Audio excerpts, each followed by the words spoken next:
no Evangelho segundo escreveu Mateus, capítulo 14, a partir do verso 22.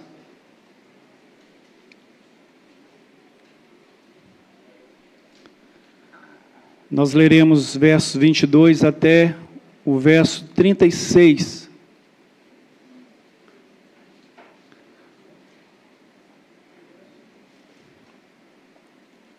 Mateus 14, 22, nos diz assim a palavra do Senhor. Logo a seguir, compeliu Jesus os discípulos a embarcar e passar adiante dele para o outro lado, enquanto ele despedia as multidões. E despedidas as multidões, subiu ao monte a fim de orar sozinho, e caindo a tarde, lá estava ele só. Entretanto, o barco já estava longe, a muitos estádios da terra, açoitado pelas ondas, porque o vento era contrário. E na quarta vigília da noite foi Jesus ter com eles andando por sobre o mar. E os discípulos, ao verem-no andando sobre as águas, ficaram aterrados e exclamaram: é um fantasma. E tomados de medo, gritaram. Mas Jesus imediatamente lhes disse: tende bom ânimo, sou eu, não temais. Respondendo-lhe Pedro, disse: se és tu, Senhor, manda ir ter contigo por sobre as águas. E ele disse: vem. E Pedro, descendo do barco, andou por sobre as águas e foi ter com Jesus. Reparando, porém, na força do vento, teve medo.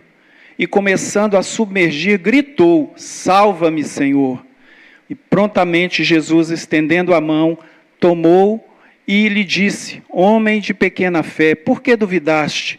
Subindo ambos para o barco, cessou o vento. E os que estavam no barco o adoraram, dizendo: verdadeiramente és filho de Deus. Então, estando já do outro lado, chegaram à terra em Genezaré, e reconhecendo os homens daquela terra, mandaram avisar a toda a circunvizinhança e trouxeram-lhe todos os enfermos, e lhe rogavam que ao menos pudessem tocar na orla de sua veste, e todos os que tocaram ficaram sãos. Louvado seja o nome do Senhor. Eterno Deus, mais uma vez nós queremos adorar o teu nome, bendizer a ti, Senhor, pela tua palavra, por esses momentos tão preciosos aqui na tua santa presença. E rogamos para que o Senhor possa falar profundamente aos nossos corações, como o Senhor já falou no início do culto, através dos louvores, ó Deus. E que não seja eu a falar aqui, mas o teu Santo Espírito falando através da minha vida. E que nisto seja somente o nome do Senhor glorificado, que eu desapareça e somente o Senhor esteja aqui para a glória do teu nome. Atende, Senhor, a nossa súplica, a nossa oração, assim nós o fazemos agradecidos, em nome do teu Filho Jesus. Amém, Senhor. Meus irmãos, o tema da nossa mensagem, não sei se está sendo transmitido, porque eu não consigo vir daqui. Se os irmãos puderem, amém. Obrigado. O tema da nossa mensagem hoje é vencendo os meus medos com Jesus. Os irmãos repararam que as letras das canções que nós cantamos sempre nos remetia a uma situação de provação, a uma situação de tempestade, mas ao mais importante, ao socorro bem presente do Senhor Jesus.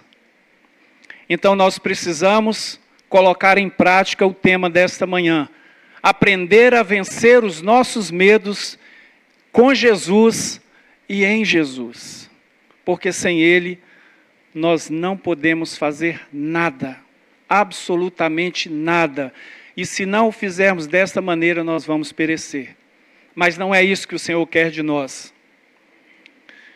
Tem uma frase, eu já citei numa outra ocasião aqui, eu gostaria de repetir porque eu gosto muito daquilo que foi escrito por esta escritora holandesa chamada Cornélia Arnolda, o nome até é um pouco diferente, né?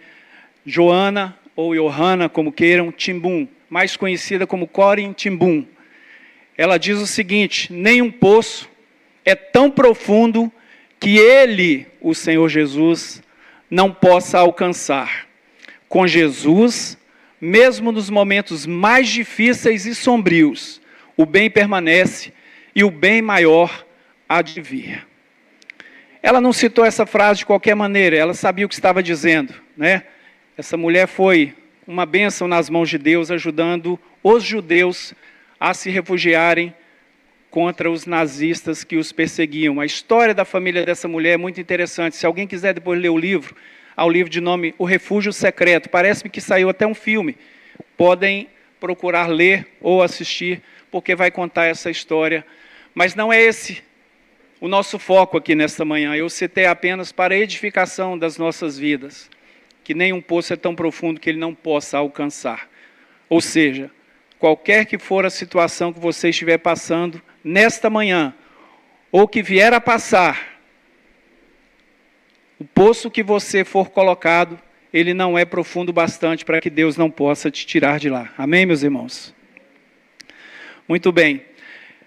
Vou contar rapidamente aqui uma historinha. Todo pai e mãe já devem ter passado por isso.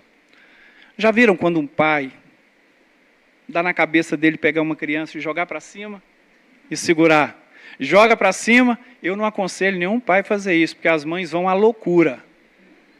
Não é? As mães vão à loucura. O pai, achando bonitinho, engraçadinho, pega a criança e joga para cima, e a criança, não sabendo o que está acontecendo, o perigo que ela está correndo, morre de rir. A criança sorri como se não houvesse amanhã. Mas nós vamos parar por aqui. O final dessa historinha nós vamos entender ao final do culto. Amém? Vamos parar por aqui. Vamos nos atentar à mensagem, ao texto que nós lemos. Inclusive, quem esteve na escola bíblica hoje pela manhã aqui no templo, ouviu o Alan falar algumas coisas. Parece até que o Alan copiou meu sermão, ou que eu estou copiando a aula dele. O pastor também falou a mesma coisa. Parece que foi algo combinado, mas não foi, meus irmãos. Quando vem da eternidade, é assim que Deus faz. Porque a palavra, ela é uma só. Tem um único objetivo, que é fortalecer as nossas vidas. E como é que nós somos fortalecidos? Quando nós estamos bem? Não, quando estamos diante das tempestades. Não tem como nós termos vitórias nas nossas vidas se nós não passarmos por lutas, por provações. E vejam os irmãos, que às vezes as pessoas confundem, né? Olha, crente passando provação. Claro, o Senhor Jesus disse isso: no mundo tereis aflições. O Senhor não prometeu que ao nos convertermos, nós ficaríamos isentos de qualquer provação. Não. Ele falou que nós teríamos, mas que nós tivéssemos bom ânimo. Por que bom ânimo? Porque Ele estaria conosco e nunca nos deixaria. Assim como nunca nos deixou. Assim como não deixou esses discípulos que estavam vivendo aqui uma situação após uma grande bênção, um grande milagre. Jesus tinha acabado de alimentar mais de 5.000 pessoas, 5.000 somente homens, fora crianças, fora mulheres, idosos. Imaginem os irmãos com 5 pães, com 2 peixes, e essa inclusive foi a mensagem do domingo passado, pregada pelo pastor André. Jesus multiplicou aqueles pães, multiplicou aqueles peixes, ou seja, Jesus operou um grande milagre naquelas vidas, demonstrando ali o poder da sua palavra, o poder da sua oração ao Pai, porque antes de fazer o milagre, ele orou ao Pai. E Jesus faz o mesmo aqui, após aquela situação toda, ele diz para os discípulos, ele dá uma ordem. Jesus fala assim, logo a seguir, compeliu Jesus os discípulos a embarcar e passar adiante dele para o outro lado, enquanto ele despedia as multidões. Ou seja, a bênção do Senhor ainda não estava ali na alimentação daquelas pessoas, tinha mais. Ele precisava despedi-las em paz. Ele precisava despedi-las com uma nova esperança. Ele precisava despedi-las com uma nova alegria em suas vidas, com uma nova razão de viver. Então ele deu a ordem, olha, vocês vão. Esse compelir aqui significa, Jesus obrigou os discípulos, porque senão eles não deixariam Jesus. Eles ficariam com ele ali, mas Jesus os obrigou a passar para o outro lado. Porque ele precisava despedir aquela multidão.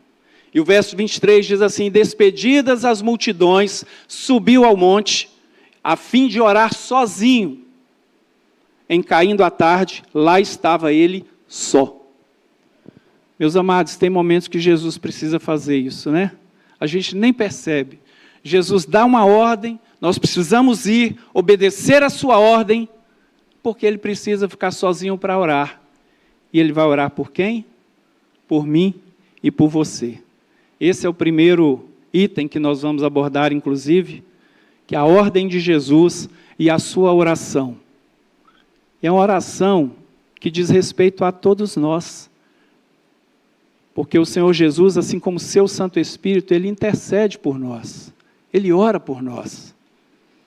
Então, quando Jesus te der uma ordem, meu irmão, minha irmã, não questione, vá, faça conforme o Senhor te disser.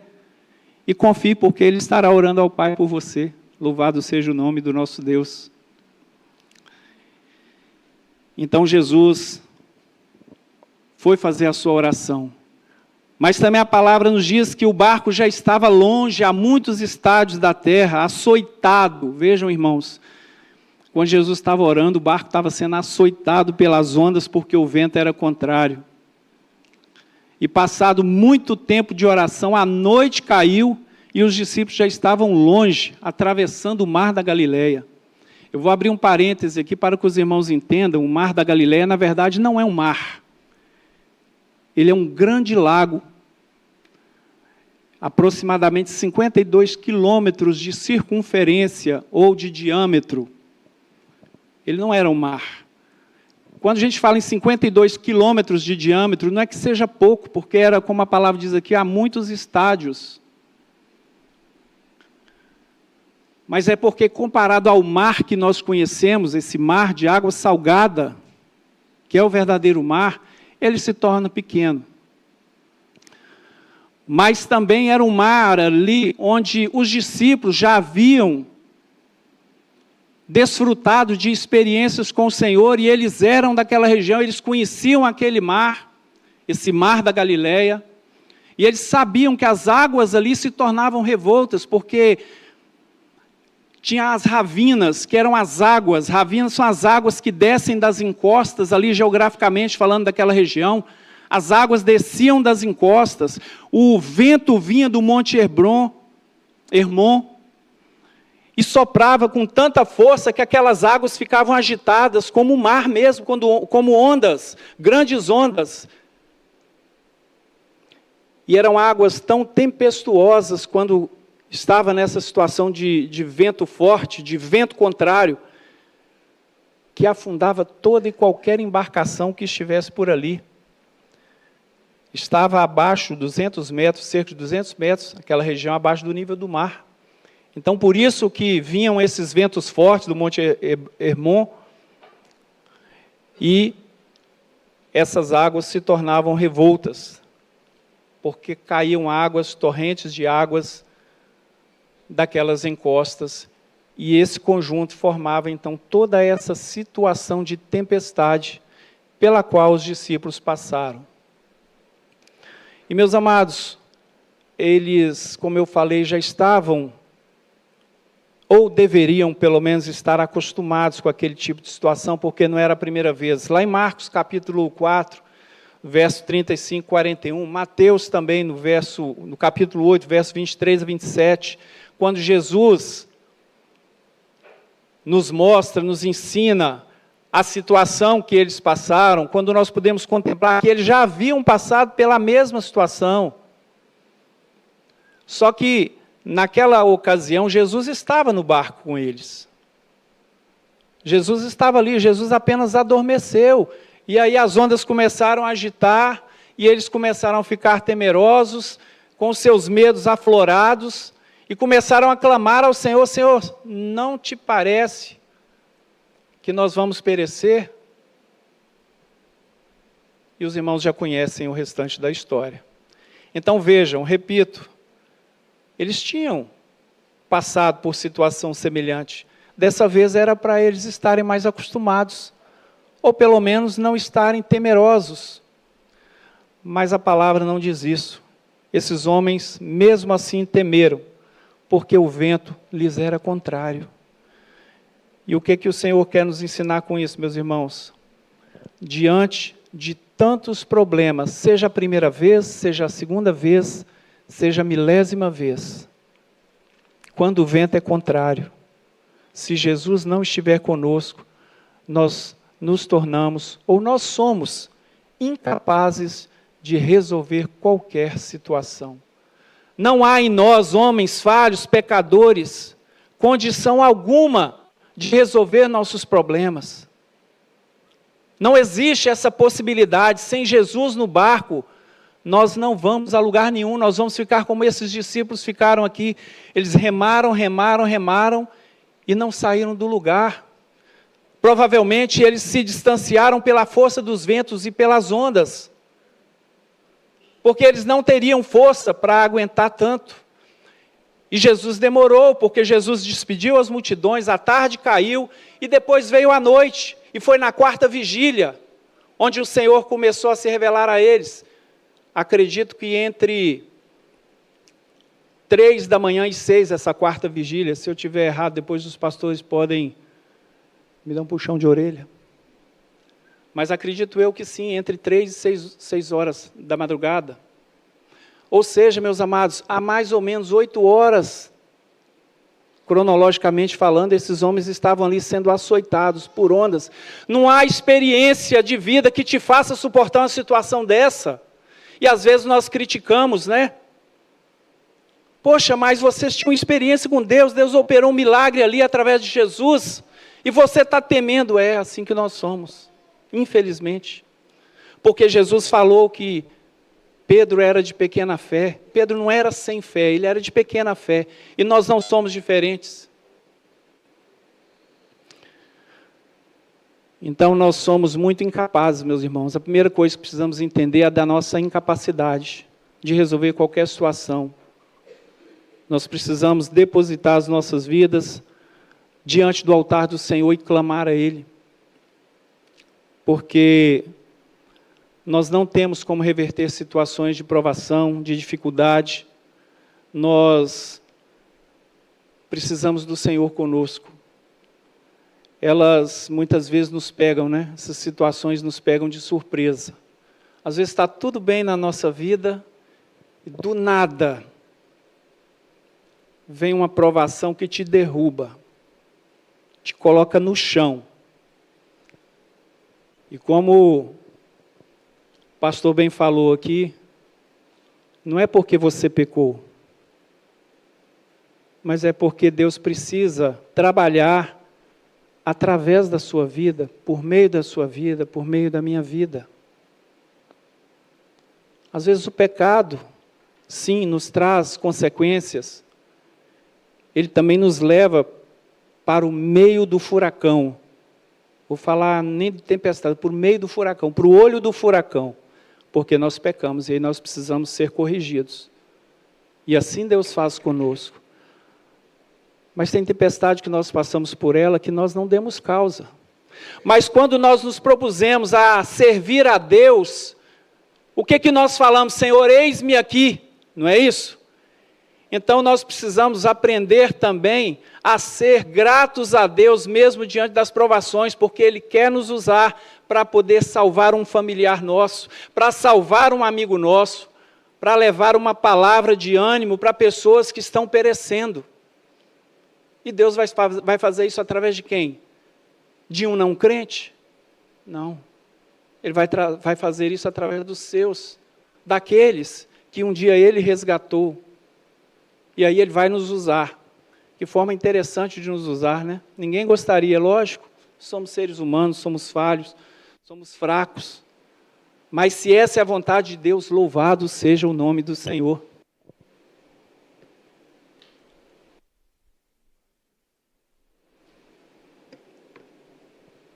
Meus amados, como dissemos aqui, a todo instante, nós somos pegos de surpresa. Às vezes é uma doença, como a mãe da nossa irmã Adriana está passando, como muitos aqui eu acredito que já passaram. Você está bem, de repente, um diagnóstico terrível. Às vezes é uma depressão. Quem já passou por depressão aqui sabe o quão terrível é, que antes não era nem considerada enfermidade, né? Mas agora sim. Todo mundo sabe que depressão é uma triste enfermidade. E se porventura você souber de alguém que está passando por isso, ore por essa pessoa. Se é você, peça oração, grita por socorro. Uma situação de desemprego também é uma tempestade terrível. Terrível. Só quem passa também sabe o que é isso. O pai, a mãe, precisando sustentar a família, e o desemprego está ali. Mas, meus amados, essas situações, elas não vêm para nos fazer sucumbir. Elas vêm para nos fazer crescer. Então, se a doença está te fazendo perder a esperança, se o desemprego está fazendo você perder a esperança, se a depressão está te fazendo perder a esperança, clame a Deus e saiba que isso não é para a sua morte. Isso é para que o nome do Senhor seja glorificado através da sua vida. Seja correção, ou seja amadurecimento, ou seja experiência para que você cresça na presença do Senhor.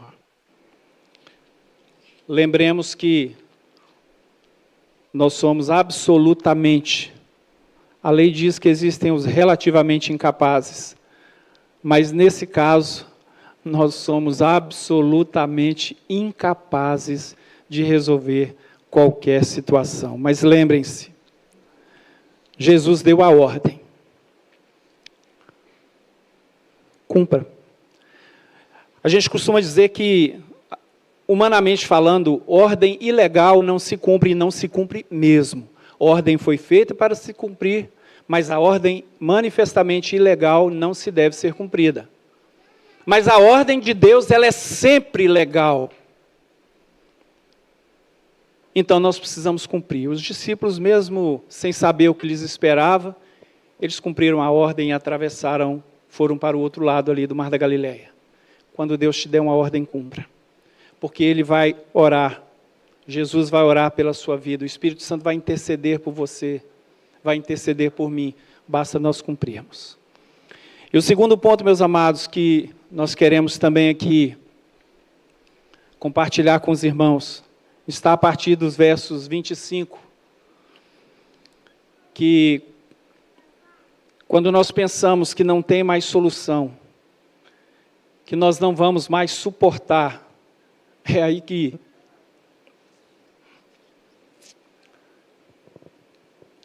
Jesus chega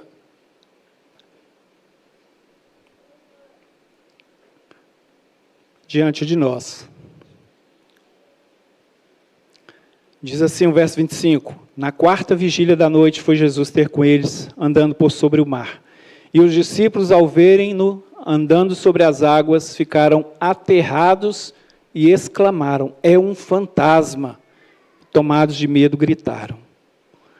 Apesar desse medo dos discípulos, desse espanto que lhes foi causado, quando nós lemos esse texto, nós nos alegramos, nós nos fortalecemos, porque nós temos a certeza de que o Senhor Jesus, Ele vela e zela por nós. Ele não nos abandona. Ele vem ao nosso encontro nos momentos de maior tormenta das nossas vidas. Não é o seu amigo, não é o seu pai, a sua mãe, não é ninguém, irmãos, é Jesus. Primeiramente é o Senhor Jesus que vem ao nosso socorro. Quando eles gritam, é um fantasma, aí eu abro um parêntese novamente, e às vezes a gente pode com um olhar crítico dizer assim, poxa vida, mas não confiaram que era Jesus. Mas e se fosse eu ou você que estivesse naquela situação ali, no meio da madrugada, uma escuridão absurda, que não tinha o que temos hoje, né? Faróis iluminando para direcionar as embarcações, não temos as luzes das cidades, para que possamos avistá-las, estava tudo no mais completo, ou na mais completa escuridão. E é natural que eles tenham, sim, nesse momento de fraqueza, pensado que seria um fantasma. Sabe que fantasma é esse, meus irmãos? É o seu medo, é o meu medo. Às vezes nós estamos numa situação tão difícil, que nós não conseguimos enxergar Jesus à nossa frente, nós só enxergamos os nossos medos. Nós só olhamos para as circunstâncias. Nós só olhamos para aquilo que pode nos levar a afundar, a perecer. E esquecemos de olhar que atrás dos nossos medos está a pessoa do Senhor Jesus, louvado seja o seu nome. E Ele não está ali simplesmente para dizer que está. Ele está ali para estender a sua mão e nos resgatar. Pedro, quando fala, Senhor, então se és tu mesmo, deixa que eu vá até o Senhor, deixa que eu vá a seu encontro. E Jesus falou assim, então venha. A voz de Jesus foi, vem. Vem, Pedro. E Pedro foi, porque Pedro não resistiu àquela voz tão poderosa. Aí sim, ele se deu conta de que era Jesus. Quando ele ouviu a voz do Senhor, ele se deu conta que aquela voz poderosa que ele ouviu era a voz do seu Salvador, louvado seja o nosso Deus. E Pedro começou então ali a caminhar por sobre as águas. Aí o que acontece? Novamente Pedro olhou para os seus medos. Pedro deixou de olhar para Jesus, que já havia se revelado a ele, e olhou para os seus medos. Olhou para as circunstâncias, para aquele mar revolto. Imagine a situação, né? Pedro está andando. Eu não acredito que as águas estivessem calminhas quando Pedro estivesse andando, que devia estar agitada do mesmo jeito, porque a palavra não nos fala. Então Pedro teve medo, e é natural, meus irmãos, é natural que tenhamos medo. Mas nós precisamos amadurecer com esse tipo de experiência com o Senhor. Em saber que o Senhor Jesus está à nossa frente, Ele está por sobre os nossos medos. Ele está muito além disso. E Ele está pronto para nos receber, porque quando Ele nos chama, nós precisamos não ir somente até a metade do caminho, mas nós precisamos ir em direção a Ele. E é assim que a igreja do Senhor caminha em direção à eternidade, para um dia estarmos com Ele lá na glória. Porque a palavra do Senhor será, vinde benditos de meu Pai, possuí por herança o reino que vos tenho preparado. Essa é a voz poderosa, a qual nós não podemos resistir, não tem como. Quando Jesus nos chama, você vem ou pelo amor, ou pela dor, mas você vem. Você vem. Porque você e nem eu podemos resistir à poderosa voz do Senhor Jesus. Reparando, porém, na força do vento, teve medo, começando a submergir, verso 30, Pedro gritou, salva-me, Senhor. Salva-me. Pedro começou a afundar. Quando ele deixou de olhar para Jesus, quando ele olhou somente para os seus medos, Pedro afundou. Mas como o texto que nós lemos, como a frase que nós citamos, não há poço tão profundo que o Senhor Jesus não possa nos resgatar de lá. E o Senhor Jesus imediatamente estendeu a sua mão e tirou Pedro, que estava se afundando. E os dois andaram juntos até o barco. E a palavra diz que, quando eles subiram no barco, cessou o vento. Meus amados, vou reiterar aqui, existem 2 tipos de provações nas nossas vidas, também já foi falado pelo pastor. A primeira é quando nós pecamos, e aí nós precisamos colher os frutos desse pecado, é inevitável. Mas tem tempestade que nós enfrentamos que não é porque nós demos causa. E eu aprendi isso até com o pastor Ronildo, permita-me citar, viu, pastor? Uma certa época da minha vida, eu estava passando por uma tempestade muito grande, e aí eu procurei o pastor, falei, pastor, mas eu não estou entendendo por que eu estou passando por isso, eu já busquei o que eu fiz de errado, e a palavra do pastor para mim foi essa, falou, olha, nem sempre, Aureliano, a nossa provação é porque nós fizemos algo de errado, às vezes é porque Deus quer, através da sua vida, tratar alguém, seja alguém da sua família, seja alguém do seu ciclo de amizade, seja alguém do seu local de trabalho. E ali eu pude entender que realmente é isso que Deus faz conosco. E nós precisamos estar preparados para sermos provados e aprovados na presença do Senhor. Porque o Senhor não nos chama à aprovação para sermos derrotados, para sermos envergonhados. O Senhor nos criou, irmãos, para o louvor e a glória do seu nome, não para a derrota e para a vergonha. Quando o homem ele age dissolutamente, aí sim ele envergonha a sua família, ele envergonha o nome do Senhor, ele envergonha o seu próprio nome. Mas Deus não nos chamou para esse tipo de comportamento. Deus nos chamou para que o nome dele seja glorificado em nossas vidas. E Jesus prontamente, quando nós nos encontrarmos assim, ele vai estender as suas mãos, ele vai nos socorrer, porque Jesus, ele nunca vai nos deixar sozinhos. Eu posso te deixar sozinho, eu posso te abandonar, você pode abandonar o seu irmão, você pode abandonar um familiar seu, um familiar pode te abandonar, mas o Senhor jamais nos abandonará.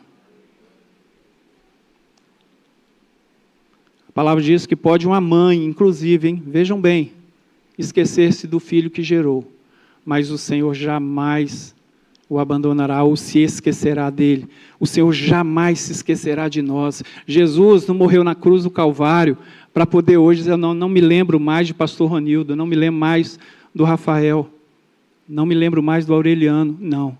Jesus não pagou um alto preço para se esquecer de nós, não. Nunca vai nos deixar sucumbir, nunca. Se você crer nessa palavra que foi lida aqui, você entenderá que o Senhor nunca vai te abandonar. Louvado seja o nosso Deus. Os ventos, eles virão, inevitavelmente, mas você não estará sozinho. Não estará. E aí a gente faz uma observação, né? Poxa, os discípulos tiveram uma experiência anterior no barco também, com Jesus ali, tempestade, e aí vem a segunda, e aí eles não têm aquela fé que era necessário que tivesse, mas é assim mesmo, nossa fé é muito pequena, a Bíblia diz que não é do tamanho nem de um grão de mostarda. Imagine os irmãos, se nossa fé não é nem daquele tamanho, então nós não podemos criticar os discípulos, porque desde a nossa conversão, a gente vem passando por provação e vitórias. Provação e vitória. Não é, irmãos? Senão nós não estaríamos aqui. Quanto mais velhos ou mais experientes de vida, mais luta nós passamos. E mais vitórias o Senhor nos deu e vai nos dar, porque será assim até o dia que estivermos com Ele na eternidade. Elas não cessarão. Os ventos aqui cessaram porque Jesus estava no barco com eles. Os ventos vão cessar na sua vida hoje, porque Jesus está aqui hoje, está entrando no seu coração. Mas quando vier de novo, você vai lembrar desse dia. Você vai lembrar que Jesus não te deixará sozinho. Você vai se lembrar. Por mais fraca que a sua memória estiver, quando você já estiver nos seus últimos dias de vida, você vai se lembrar. Porque Deus nos faz lembrar dos seus grandes feitos. A Bíblia diz que nenhum louco errará o caminho. Quanto mais nós que temos consciência, que vivemos experiências maravilhosas com o Senhor. E aí nós não podemos errar o caminho. E para concluir, meus amados, eu vou finalizar aquela historinha do pai jogando o filho para cima. É o seguinte, por que aquela criança ri daquele jeito? Por que aquela criança confia que o pai não deixará cair? Porque ela sabe que o seu pai vai cuidar sempre dela. A mãe está descabelada. Como eu disse, eu não aconselho ninguém a fazer isso, porque eu também fico preocupado com as crianças caírem. Mas, amados, isso quer nos ensinar uma coisa. Enquanto todo mundo está apavorado, você está sendo açoitado, jogado para cima, jogado para baixo, mas o Pai, o nosso Deus, não nos deixará cair. Então nós podemos nos alegrar com isso, seja qual for o mar revolto que você estiver vivendo.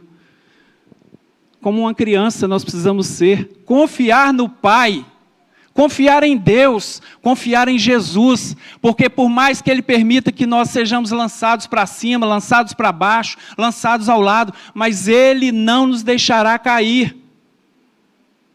Ele não nos deixará cair. Ele não vai, como dissemos, não vai nos abandonar. Confie em Cristo, confie no Deus a quem você serve.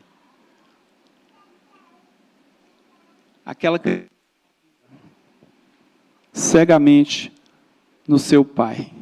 E assim nós precisamos confiar também no nosso Senhor Jesus Cristo. Nós sabemos em quem nós devemos confiar. O único que nos toma pela mão e não nos deixa cair é Jesus. O único que pode estender a sua mão e nos socorrer, nos resgatar do momento mais difícil, do poço mais profundo, é o Senhor Jesus. A base da nossa vida deve ser a fé e a confiança no Filho de Deus, em Cristo Jesus. Eu gostaria de encerrar aqui citando um salmo que eu gosto muito, meus irmãos, muito mesmo, e eu tenho, inclusive, tive a oportunidade de evangelizar uma colega de trabalho com este salmo. Eu apliquei esse salmo na minha vida, já tive experiências com Deus e desafio você também no seu momento de angústia, clamar a Deus. No Salmo 50, não você vai ler isso e reproduzir como se fosse um mantra, não é isso, mas é viver a maravilha que é essa palavra. O Salmo 50 nos diz assim, verso 15, invoca-me no dia da angústia, eu te livrarei e tu me glorificarás. Qual é a ordem aqui que nós precisamos cumprir, como os discípulos cumpriram? Invoca-me no dia da angústia. Meus irmãos, você está passando por angústia, tribulação, invoque o nome do Senhor. É uma ordem que Ele te deu. Invoca o nome do Senhor. Obedeça à voz poderosa de Jesus. Invoca-me. Porque logo depois vem o livramento, louvado seja o nome do Senhor. Eu te livrarei, é a promessa de Deus para nós. O salmista, quando ele viveu essa experiência, ele escreveu aqui, obviamente, porque teve a experiência. Ele desfrutou daquilo que o Senhor fez pela sua vida, porque ele vivia momentos de tão grandes angústias, que ele pedia para que o Senhor o livrasse dos seus temores, das suas angústias, das suas tribulações. Então, quando você estiver passando por tribulação, cumpra a ordem do Senhor, invoca-me no dia da angústia, eu te livrarei. Aí vem a promessa se cumprindo na sua vida e na minha vida. E o final, mais maravilhoso ainda, tu me glorificarás. Que é o momento que os discípulos lá no barco fizeram. Eles adoraram ao Senhor, eles bendizeram o nome do Senhor, bendisseram o nome do Senhor, desculpe. Eles adoraram ao Senhor. Então esse final é assim, tu me glorificarás. E é assim que nós vamos sair daqui nesta manhã, sabendo que nós vamos clamar no dia da angústia, sabendo que o Senhor Jesus vai nos livrar porque Ele prometeu. E glorificando a Deus por todos os livramentos que Ele já nos deu e que Ele há de nos dar. Que o Senhor nos abençoe. Desejo aos irmãos um excelente, um abençoado domingo na presença dEle. Amém?